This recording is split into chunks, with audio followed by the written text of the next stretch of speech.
Hey guys, Jim here with another video for you. This is 50 Years in Film, 1997.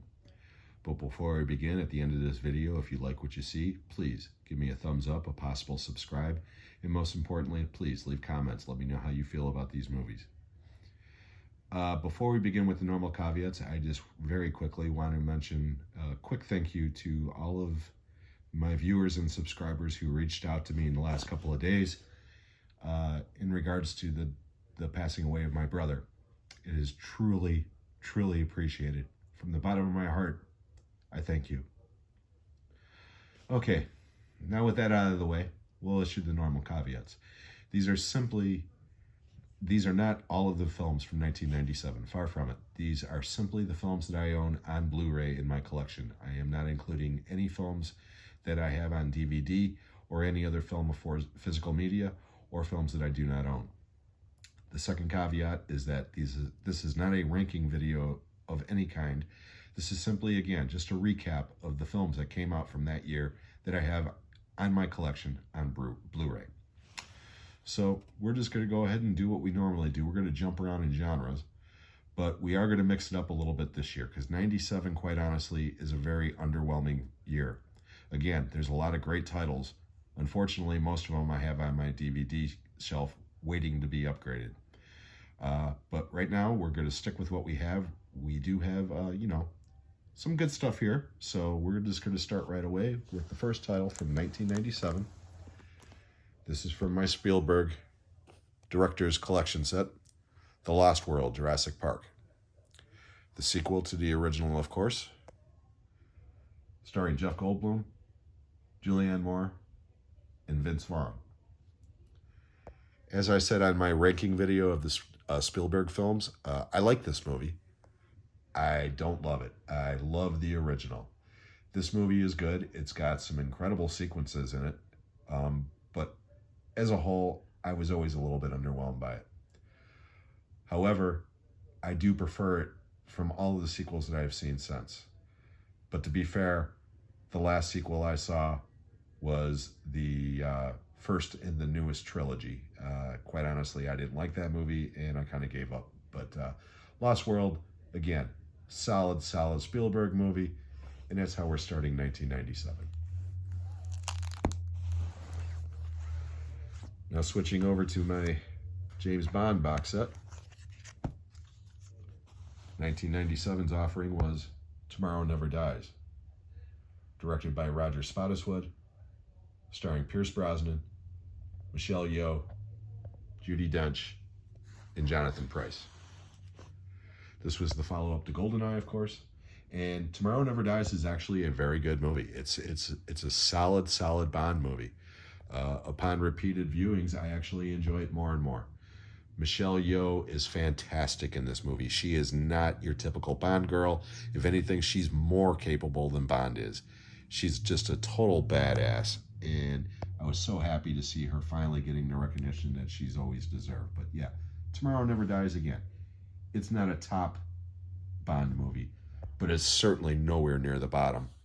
And unfortunately, from this point on, Pierce Brosnan's output is of 007 movies steadily decline in quality.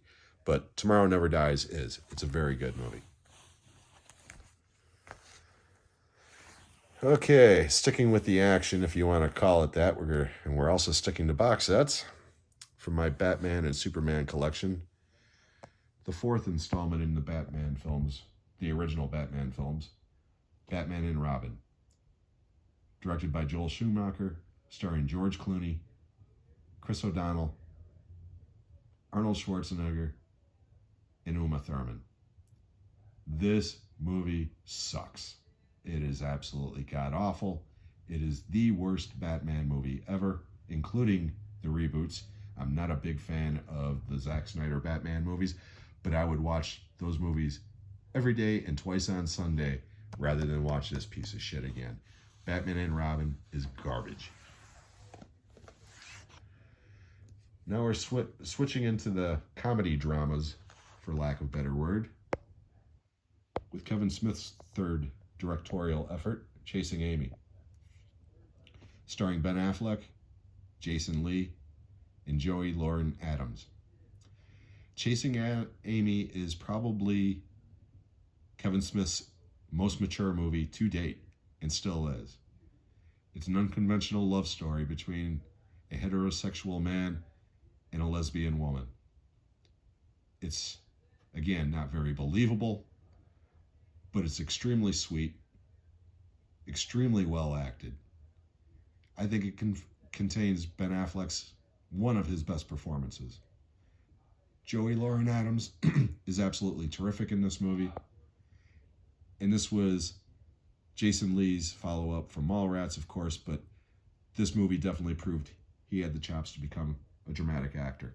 Chasing Amy, it's a great movie. I love it.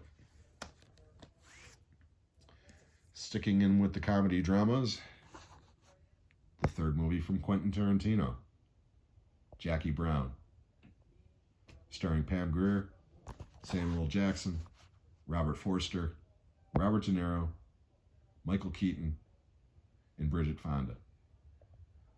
This movie's great. This is the only movie to date based on material not originally conceived by Quentin Tarantino. In this case, it was based on a Elmore Leonard novel, Rum Punch. And this movie is quite a bit different from Rum Punch, but it definitely contains the flavor. It's like Rum Punch told through Tarantino's dialogue, but the story's the same. And Jackie Brown is a great movie. Like Chasing Amy, it's probably Quentin Tarantino's most mature work. It's just a extremely well-made movie. Incredible performances all the way around. It revitalized the careers of Pam Grier and Robert Forster. Robert Forster was nominated for Best Supporting Actor at this point. He basically couldn't even get a job before this movie. He went about 2 or 3 years where nobody wanted to hire him. And Quentin Tarantino always loved him as an actor and gave him another shot. And he was a gainfully employed actor until the day he died after that. But Jackie Brown's a great movie. Then now we're going into the dramas and suspense. And we have David Fincher's The Game. I don't know how well that's going to look because the cover is so dark. This is from my Criterion collection. Starring Michael Douglas, Sean Penn. I love The Game. This movie is such a mind F. The first time I saw it, I was so confused as to what was going on, but I could not wait to find out. And unlike most mysteries, some movies with a mystery like Sixth Sense comes to mind. Once you see it, the ending, the movie's not as good. The Game is still a great movie upon repeated viewings, and I think it's one of David Fincher's most underrated films. If you've never seen The Game, check it out. It's a great movie. Speaking of great movies, L.A. Confidential, with an all-star cast featuring Kevin Spacey, Russell Crowe, Guy Pearce, Danny DeVito, and in her Academy Award-winning performance as Best Supporting Actress, Kim Basinger. This movie was co-written and directed by Curtis Hanson, who would go on to direct 8 Mile, River Wild, among other movies. This is his best movie by far. And quite honestly, I always thought that this movie should have won Best Picture that year. It's an incredibly well-made movie, outstanding performances all across the board. Again, if you've never seen LA Confidential, check it out immediately. It is a great, great film. But speaking of Best Picture, in 1997, the winner of Best Picture that year for my Academy Award box set, I'm breaking out all the box sets on this one, James Cameron's Titanic. Starring Leonardo DiCaprio, Kate Winslet, Kathy Bates, and Billy Zane. Titanic was a juggernaut. An iceberg sunk the ship, but nothing could sink the receipts for this movie. It was truly a blockbuster. It broke E.T.'s record as the most successful film of all time until Cameron about 10 years later, came out with a little movie called Avatar. I like Titanic, but quite frankly, once was enough for me. I don't need to see it again. On a technical level, it's a great movie. The last hour of Titanic is incredible. I could watch it numerous times. It's the hour and a half beforehand that gets on my nerves. Because quite honestly, I'm not a love story guy. I've said that before. And I just found the characters annoying. But Titanic is a beloved film by so many. And again, I'm not dumping on Titanic. It won Best Picture that year. Just because I feel that LA Confidential is a better movie, I can understand why. So that's Titanic. Now we're switching over into the genre. This is not a horror movie, but it does involve the devil, The Devil's Advocate, starring Al Pacino, Keanu Reeves, Charlize Theron. I love this movie. It's goofy. It's not... Okay, this is like a glorified Studio B movie, okay? And Al Pacino is so over the top, but he's playing the devil, you know? I mean, he basically yells constantly in this movie, like he does in a lot of movies from the 90s. But you know what? I find this movie extremely entertaining. Is it scary? No. Is it suspenseful? Not really. But it is entertaining as hell.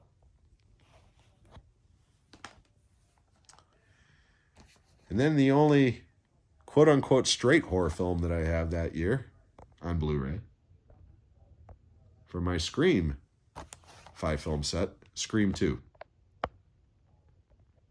Directed by Wes Craven.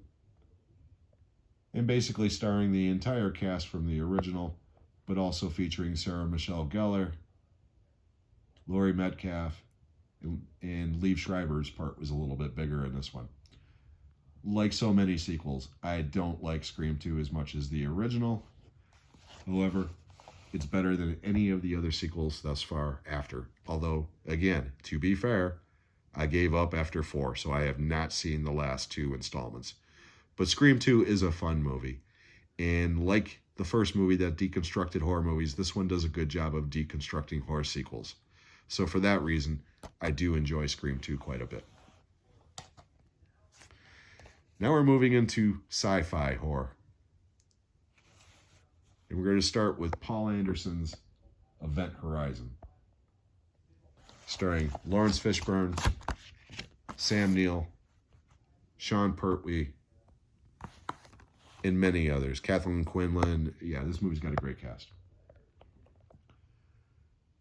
This, I believe, is Paul Anderson's best movie by far. And by Paul Anderson, I mean Paul W.S. Anderson, not the guy who directed Boogie Nights. This is the guy that directed the Resident Evil movies. And again, I think this is his best movie by far. It's not complete, okay? I mean, from the time that I saw it originally, I thought it felt choppy. And it's because they had a release date, they were rushed into it, and this movie was apparently much more graphic than what originally got cut down. And it didn't get cut down by the ratings board. It got cut down by the studio. The studio thought this movie was too intense. Ugh, wasted opportunity. But as it is, Event Horizon is a solid, entertaining sci-fi horror movie. Then we're back to my Alien quadrilogy with the 4th installment, Alien Resurrection. Directed by Jean-Pierre Jeunet, starring Sigourney Weaver, Winona Ryder, and Ron Perlman. Out of these 4 films, Resurrection is my least favorite, but I do enjoy it. I hate the ending. I think the last 20 minutes of it is horrible, okay? But up until that point, I really enjoy it. And the scene where Ripley shoots the basketball is real. It really happened. They were going to do that as a CGI shot. She did it as a reference shot. They had the cameras rolling, and she made it on her first attempt. And the people around her couldn't believe it. Immediately erupted into cheers, and they had to cut right then and there. But that shot in the movie is real. If you don't believe me, check out the documentary behind this. It's real. It's so cool. I like Alien Resurrection. I don't love it. But again, compared to what comes next in the Alien universe, Resurrection's damn near a classic. And then we've got Starship Troopers, directed by Paul Verhoeven, starring Casper Van Dien, Dina Meyer,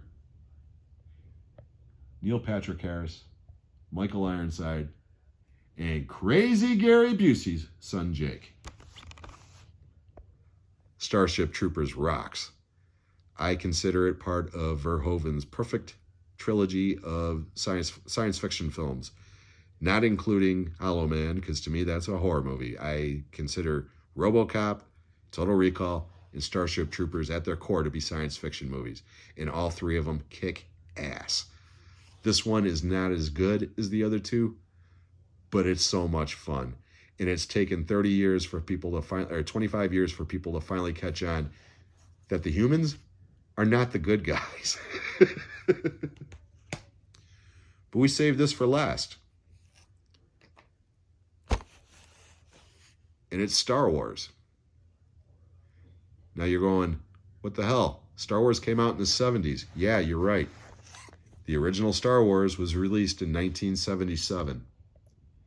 And to mark the 20th anniversary, they re-released the original 3 films in the theaters with extra footage and labeled special editions. Cash grab? You betcha. The re-release of the original Star Wars, or A New Hope, if you want to call it that, was the 5th highest grossing movie in theaters domestically that year. $160 million was added to how much Star Wars has grossed. The other 2 movies together didn't gross that. Okay, altogether, the 3 of them grossed about a total of about $250 million. But still, $250 million for 20-year-old movies. And you know what? I was the first one in line for all 3 of those movies. But I still prefer the original editions. And I wish to God that someday Lucasfilm or Disney or whoever would release those editions. But I know that's never going to happen. But what this really did was it paved the way for Lucas by adding that new CGI footage. It allowed him to begin tinkering with the technology that he was going to need to start up Star Wars just 2 years later. We'll get to that in 1999. But Star Wars continued to be a huge deal cinematically even 20 years after it was originally released. And that's why we're ending it right here. This is the end of 1997. I hope you enjoyed this. Again, not a lot from this year, but there is some really quality films here. 98 is more of the same. 99 is also more of the same. However, 99 has got some all-timers. So I'm probably going to do these last 2 years before the end of the week. And then I'm probably going to be taking some time off because spring break is coming and my grandson's going to be here for 10 days. So I'm going to try to sneak a video in here and there. But we'll see what happens. But again, I wanted to thank every one of you who reached out to me in my time of need. And until I see you on the next one, have a great night. Thank you.